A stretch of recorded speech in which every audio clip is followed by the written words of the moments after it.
Believe it or not, this guy actually has friends. Nice. This is Scotty G and Friends on 97.5, the KSL Sports Zone. Back in the day, this used to be a huge event, the February signing day. Then December came along, and then that pretty much took over the priority on the signing day when it came to college football. But still, big one up in Logan. More players added to the roster for Bronco Mendenhall, head coach at Utah State. Bronco, how you doing? Hey, I'm doing great. Thanks. How about you? I'm doing well. You remember how crazy those days used to be in February. How are things different now? Does December feel like February, or does neither one of these days really have that same kind of oomph that the old day had? Neither one has the same impact as it once did. December much more so than what today is. And that's a combination, quite frankly, the early signing period, which basically is the high school signing period, is how I would describe that now. And then the emphasis now, and quite frankly, the need to build rosters, and really only one place to do it after December is the portal. And so the entire landscape is shifted. The coach's workload, the organizational design, the resources allocated, and then the preparation for a very short amount of time to rebuild rosters for every single program in the country has created this other phenomenon, which we're announcing our players, which were our transfer players, our portal players today. But that really has become an entity in and of itself, and maybe outweighs any of the other things we've talked about. I know we're kind of backing up a little bit to December, but do you find that there are better high school players available than maybe in the past because they're getting overlooked by schools that are just saying, well, we'll get transfers instead of high school? Because it seems like high school recruiting's been overlooked a little bit. Yeah, I think the theory is valid. Slightly more research needed to truly validate that, meaning when the kids' careers play out and the quality. Yeah.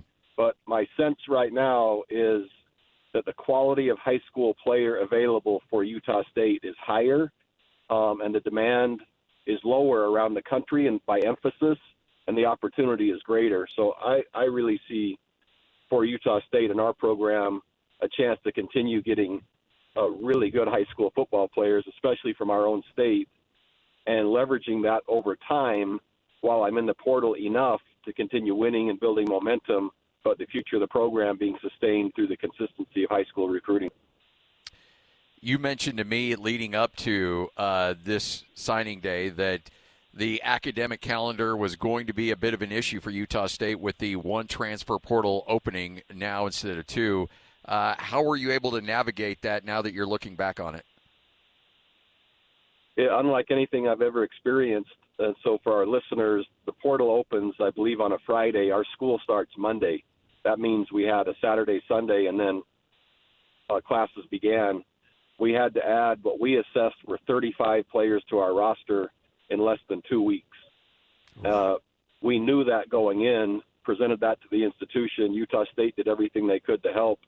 Professors adding classes, being a little bit more flexible in terms of some of the protocols that had traditionally been without compromising any academic or institutional integrity, and then making the course offerings for the second 7 weeks of the semester a little more robust in the event that we needed those. And so I was really appreciative. However, we visited 44 players in 2 weeks, signing 32 of them.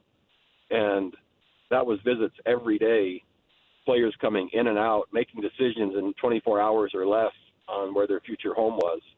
It's unlike anything that I've seen, and it really is a recipe for lack of thoroughness and skipping steps and, quite frankly, not being right.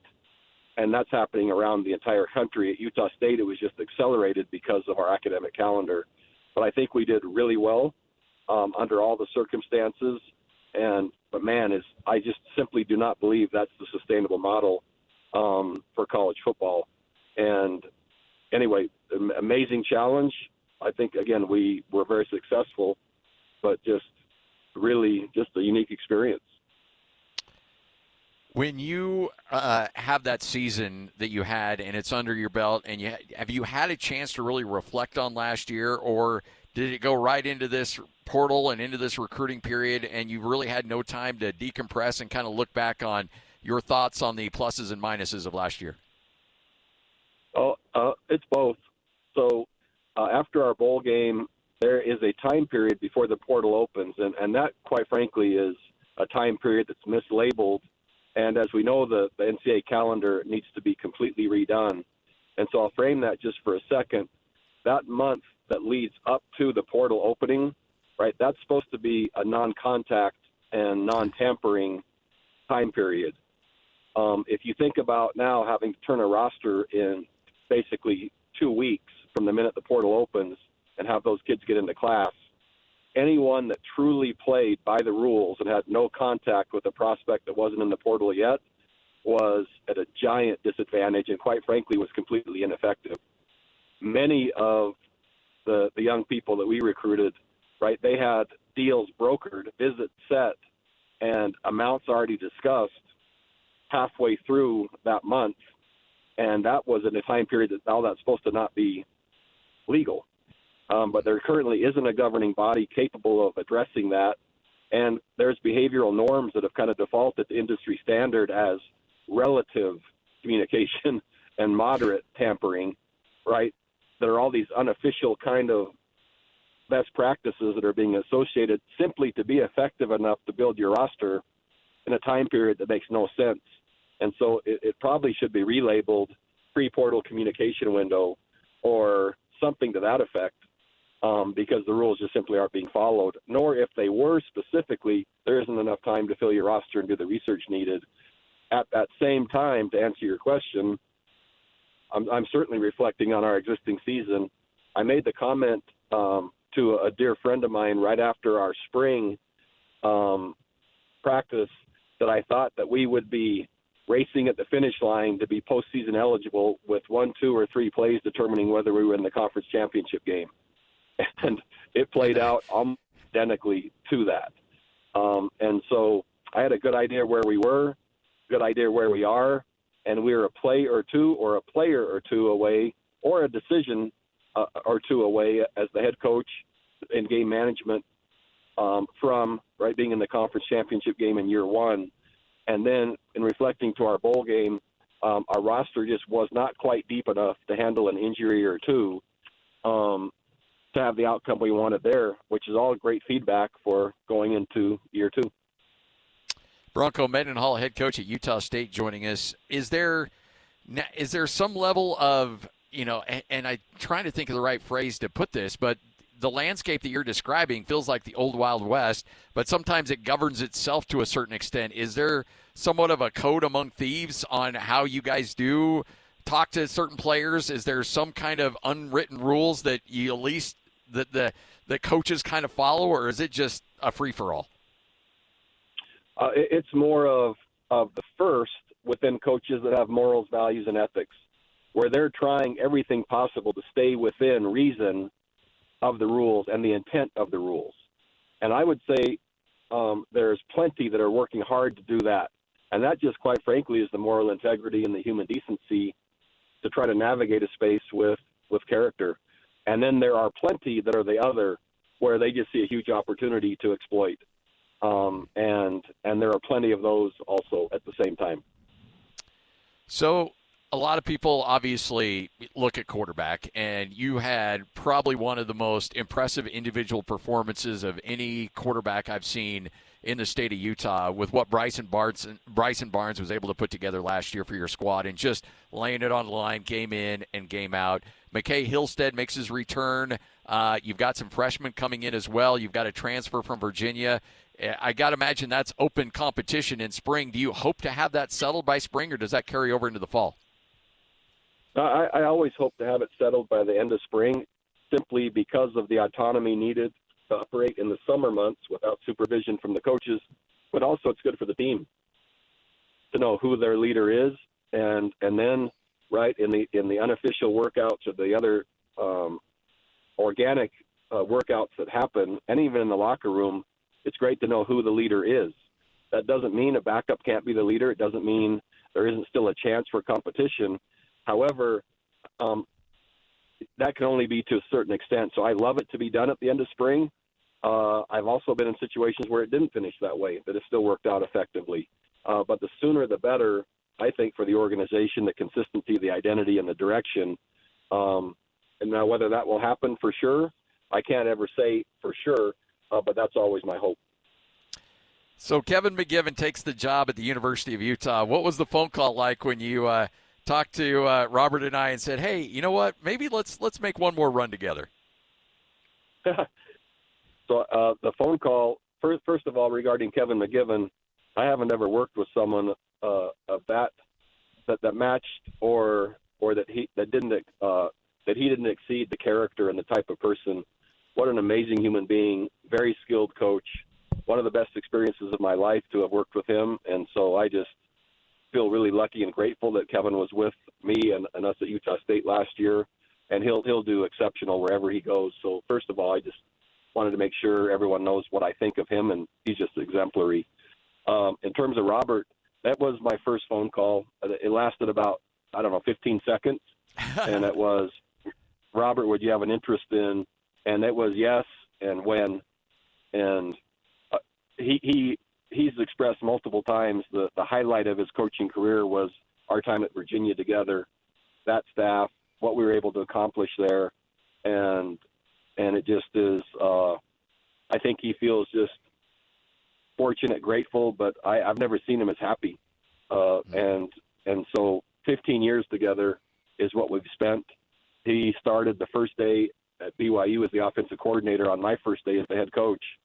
And so we've been through a lot together and a lot of success together. And so really fun. And again, the conversation was so short, and it's as if we never stopped working together, which has been great. Did he get there in time to have any kind of influence on some of these players that were brought in? Did he have a chance to get some eyes on some film and give you some thoughts on how to build this roster? No, most of it was done and accelerated so quickly that he was on the back end of that. But after you're with someone 15 years, it's not as if you don't know what exactly we're going to need. And so I was able to influence that, certainly on his behalf, but as the coach of the program. And really we didn't miss a beat from that standpoint, even though he wasn't here. How do you feel like you've developed depth on the offensive line through this window? Man, it was a priority. So we added 5 players and hoping to add one more, which would be 6. So not only the number of players that we're adding in the offensive front, but the quality of the players that we're adding in the offensive front to continue to build that unit to where we can function at the level that we would like. So priority, targeted. I think we've addressed it well and certainly needed. This is certainly coming from a selfish standpoint because I have nothing but just love and admiration for this guy. But seeing DJ Tialavea back on your staff, that put a big smile on my face. Oh, I'm glad. I've had a lot of positive feedback, and what many probably don't know is I actually hired DJ when I arrived a year ago, and he had another opportunity literally the same day or the next day. And so it was a very fast just kind of communication and time together. As a former player at Utah State, I love that component. As a former NFL player from Utah State, I love that component. To have an alumni on staff is excellent. I think he does a super job recruiting, not only in our state but elsewhere. And what a great connection also with the Polynesian community. And so for DJ to return, I think it was a very easy selection for me and lucky that he became available after the 1 year at Oklahoma State. And I think his ability to continue to learn and grow in the profession, as well as learn our organization and our system, I think will be a huge advantage to him, as well as continue to expand his learning and growth as a professional with the offensive line, being an assistant to Mario. I like all of that for not only him, but Utah State. Do you feel, Nick had to do a lot to kind of manufacture pressure last year on the quarterback. How much of an emphasis was that to try to make sure that you could get pressure with 3, well, not 3, but get pressure with 4 and be able to help the back end a bit? Yeah, huge emphasis and you can see by our portal additions, some of our the players that by volume but also ability were in both positions of pressuring the quarterback and in the secondary. So I think we've done a really nice job after year one, seeing our needs, seeing our existing roster, also anticipating and seeing some of the teams we're playing in the Pac-12 and then being aggressive and going after the players that we think will add value. And so the defense took significant steps forward, climbing over 30 spots from a year ago. And, that's expected to be repeated, if not doubled again, with where we want to go and how fast we want to be there. And that comes really through not only the coaching but the personnel selection, which I think we addressed really well with what you just said. I saw earlier today Bobby Houck, who used to be at UNLV, he's been in Montana forever, all-time winningest coach in Big Sky. He stepped down, and one of the reasons why he said he retired is he said there's a lot of days where I just don't enjoy going to work with what college football has turned into. How hard is it for you that have been in this profession for so long to still try to enjoy what college football has become? I was just my wife sent me the same text. So Bobby and I, many don't know, we interviewed for the same job at Northern Arizona when I was early in my career.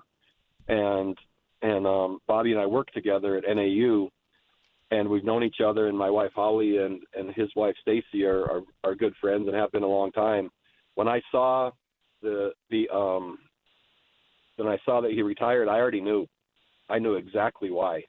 And I hadn't read the article. I just saw it. And this entire experience from the head coaching position needs to be reframed if you intend to remain. And that's what I've done, because there are plenty of days and opportunities to feel exactly like Bobby has. And he had a successful career, and I know him really, really well.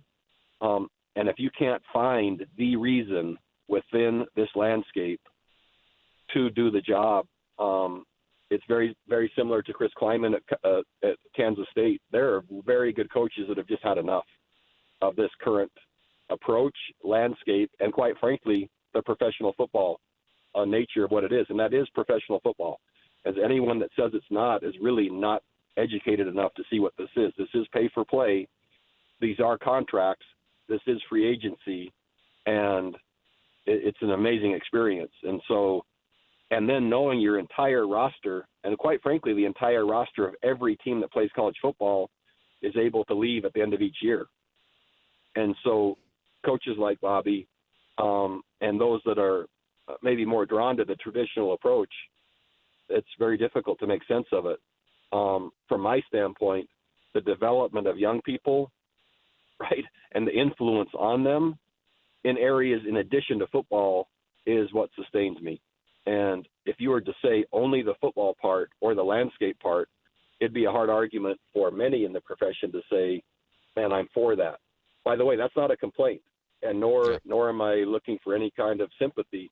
It just is, it has changed to such a level where I think many are having to just reframe, refocus, or recalculate what they're doing and why they're doing it. And if they can't make sense of that, then especially after all the success, and he's similar in age to I am, then it's probably just time. How has, and you don't need to give specific numbers, but do you feel like Utah State has grown in terms of NIL funding at a rate that, I mean, obviously you always want more, but do you feel like it is accelerated at a direction and a percentage that it needs to for you to be able to compete in this new conference? Yeah, that answer is yes. And I would say that need tripled in 1 year's time from when I arrived till now through Cam, our athletic director. Man, what a great hire for Utah State, great leader. And the staff he's bringing has been so well aligned. The institution is making that commitment. The Pac-12 is certainly, and that destination is requiring that. But from my first year to my second year, in answer to the question, as Utah State stepped up in a manner that was keeping pace with year one to year two, not the final marker, right? Not the final destination, but from year one to year two, have I felt the emphasis and the support to match that? That answer is yes, and I'm grateful that that's happened because, again, that market, in my opinion, is over tripled from what I think many of us thought it would. Coach, appreciate it. Look forward to catching up with you again here very soon, and hopefully there's a couple days where you're able to decompress a little bit now that, well, I don't know. There probably isn't anymore, but at least hopefully you find a day to get on a surfboard somewhere in Hawaii. Man, I'm going to try to convince my wife of that, so I hope so too. All right. Thanks, Bronco. Appreciate it. Thank you. Thanks. There he is, Coach Bronco Mendenhall, right here on 97.5, the KSL Sports Zone. Take another break, come back as we continue to talk a little college football. Coming up in 1 hour from right now, Kalani Sitake, head coach at BYU, will join us as well right here on The Zone.